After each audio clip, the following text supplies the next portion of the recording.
Some other applications for the fur include making grass. So if we draw out a simple plane in the top viewport, and we apply the hair fur modifier to it, we get that, which obviously is a little thick. And what we can do is we can go down and we can adjust some of the things such as the cut length, we can adjust the thickness of the root, etc. So what we want to do is let's decrease the density to, let's say, maybe 50. Okay, thin our grass out. And let's make the tip a little thicker, maybe 5. And make the bottom a little. Okay. And then let's go into material and change the root color to green. And, and the tip color, you see currently is white. If we want, we could do it kind of an off.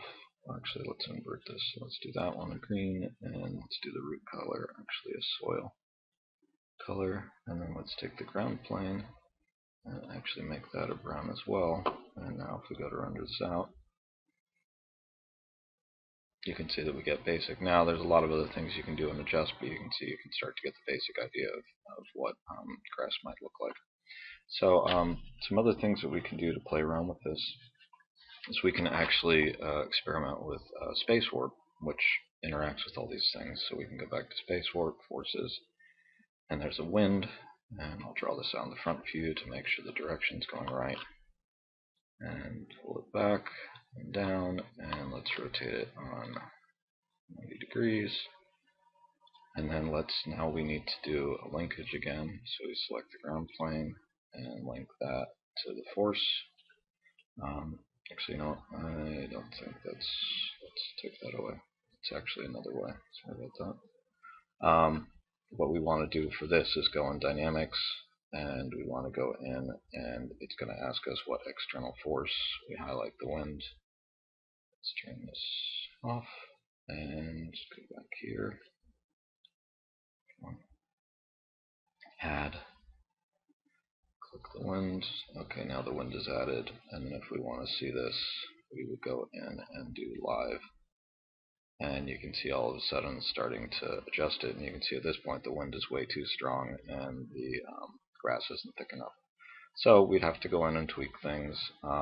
We can go in and there's basically displacement, how quickly it responds to different things, stiffness, etc. So there's a lot of things. You can see stiffness is a little, so if we go up to 0.8 on that, that helps it go up. Now you can see it's waving back and forth.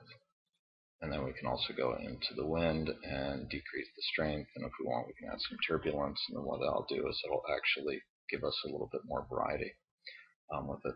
So you can do a lot of things, and you can use a similar idea where you would take something like a sphere, and we'll draw out a basic sphere, and you can go back to the surface as well, and we can go and we can add a object. So we want to do a polygon collision, and we'll add, and we'll select the sphere. And now if we move the sphere around inside the surface, it actually responds. Let me delete the wind just for the time being. If we take the sphere and we move it around, you can see that the grass is actually responding to it. So you can do some pretty interesting things playing around with this and experimenting. Okay, so done with that, so let's go back and look at another example. This is from Monsters Inc. So let's open this up.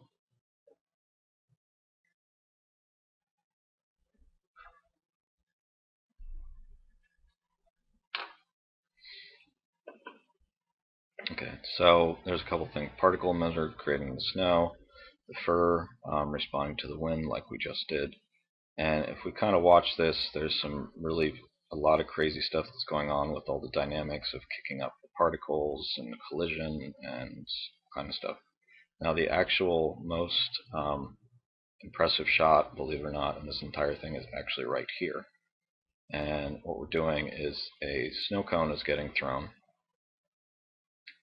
And if you look, you'll see the snow is actually hitting, it's exploding, so this is a particle ball exploding.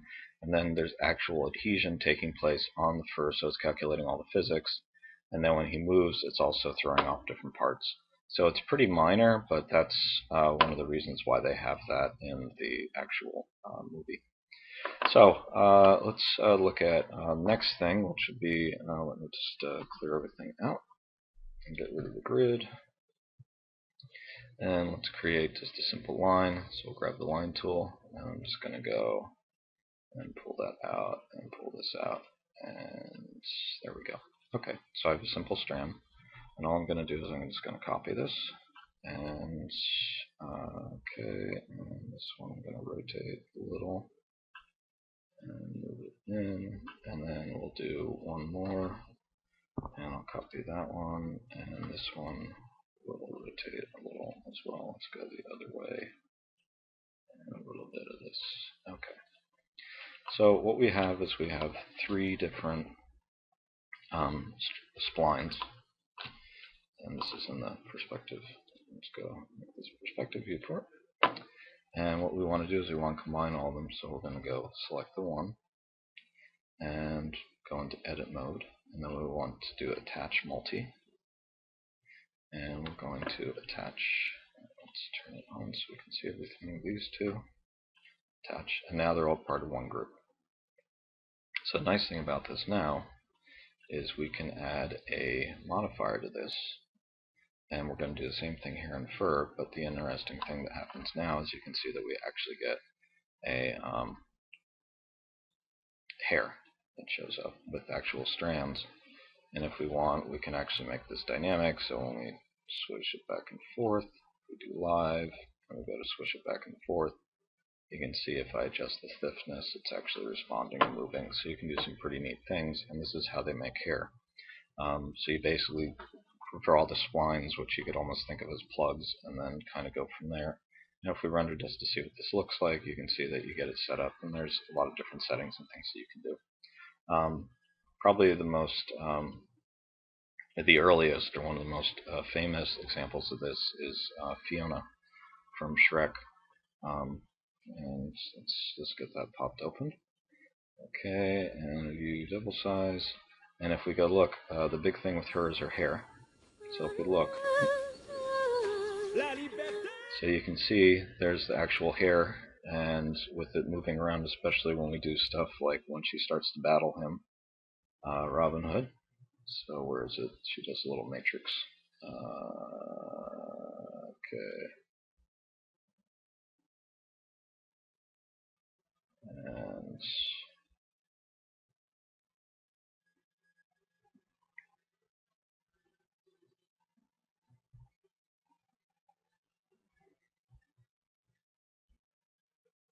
okay. So there's a lot of examples of, but like I said, Fiona's really the big thing as far as getting something to move in her braid. There's some other examples of this that once they developed they were able to do hair, they said, well, let's develop it a little bit further and see if we can come up with feathers, which are basically stiff hair if you think about it. So a little bit more complicated, and that's why Pixar came up with this piece to actually experiment. So this is pretty well shaped with the mitting, but you can see there's collision taking place real time between all these individual feathers. The default Max doesn't have anything for feathers. You would have to basically purchase something special for it. But you can see that what they're looking at here is different ways to control and get them to interact and those types of things. So that's kind of handy thing to be aware of. And what people did is after a while they figured out, well, you know what, if we take this, we can combine all these and we can actually create some cloth. So let's delete this and maximize the viewport. And what we're going to do is we're going to make a flag. Let's switch that back to front. And we're going to create a cylinder just to show the basics of this. And this is going to be our flagpole. And let's get this set up properly. So the flagpole, the radius I'd like to do is 10. The height I'm going to do is 400. The height segments I'm just going to knock down to 1. And the sides I'm going to knock them down to 8. So it's similar to what we do with the bowling, just to kind of get everything going. So the next thing we want to do is we want to draw out a We can put a sphere on top, but what we'll do is we'll create a plane. So shapes, standard primitive plane, and we'll draw this out in the front view, and line it up, and pull this back so it's actually properly lined up with the flag. And with this one, let's double check, let's make it a length of 150, and a width of 200. And then the number of segments we want to add is actually 15 by 15, because what's going to happen is when this gets converted to cloth, it's actually, if you think about the splines, it's going to convert all these to splines, and everywhere that there's a vertex, that's going to be where it can actually bend. So the number of segments, if you will, for the whole item. So now what we're ready to do is we're ready to add the cloth modifier right here to this surface, and we're going to open it, and we're basically going to object properties group. Okay, we're going to open up group, and we're going to border select the vertices right here. Okay, we're going to make those a group, and we're just going to call these connected. And then we're going to go down and look at the connected, and we are going to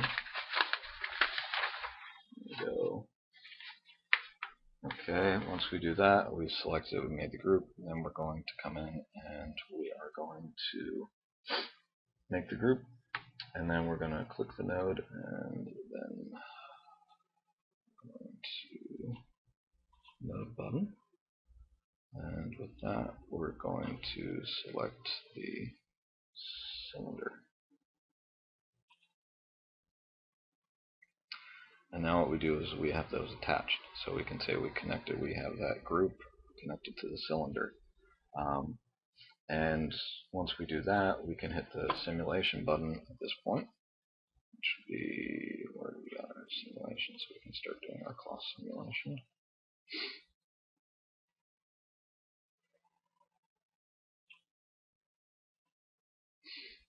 Okay, simulate. Okay, so nothing's happening. And what we need to do is we need to actually change a couple things. So we're going to go into object properties for the cloth. Let's go down and look at its object properties. And we want to adjust it and get it to properly work. So we'll come on close. So we have different settings for gravity. Object properties. Okay, I'm going to take the plane, and we're going to make this into cloth.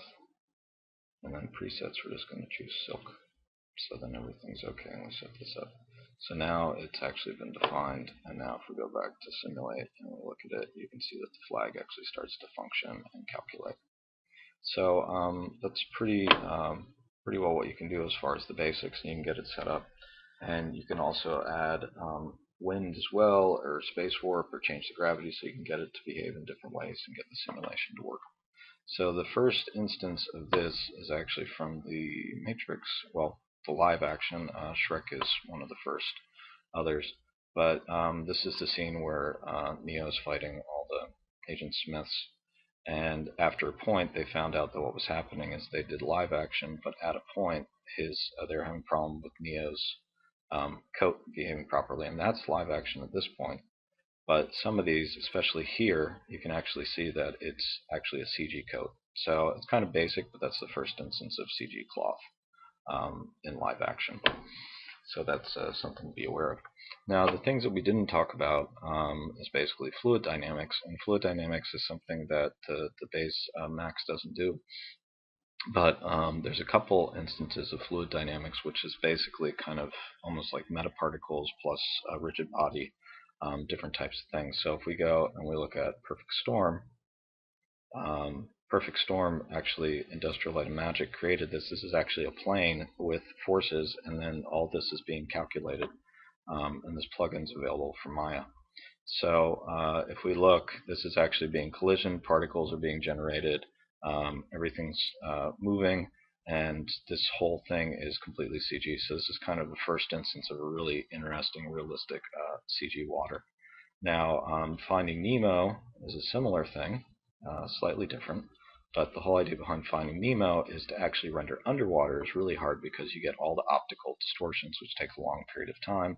The light is being scattered, so there's a lot of volumetric. So if you want to do everything realistic, this is a lot harder than it actually looks. So what Finding Nemo is about is basically Pixar experimenting and developing techniques for something like this.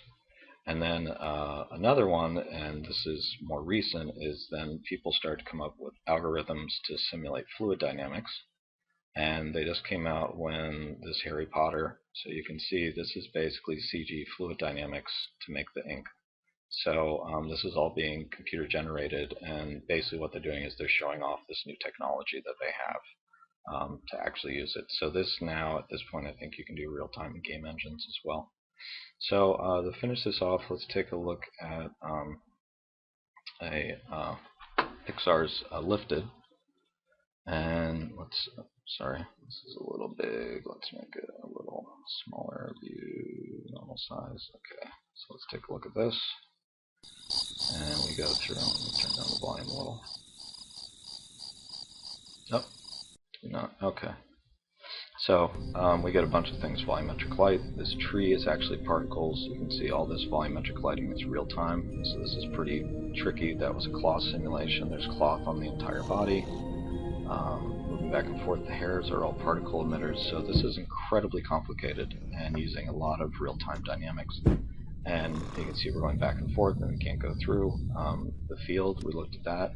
And if we look at this guy and how he's moving, and actually the guy next to him in a second, he's soft body dynamics, which is basically a sack of cloth doing calculations. So that's another type of dynamics. We've talked about rigid body, and they get more. So you can see there's different types of interactions that are taking place. And then also things like with the tree going back and forth and animating, the guy gets stuck, it moves, and you get different response going back and forth. So I definitely recommend checking this out because this is a really good example of a lot of techniques that are taking place nowadays. So that concludes this last part.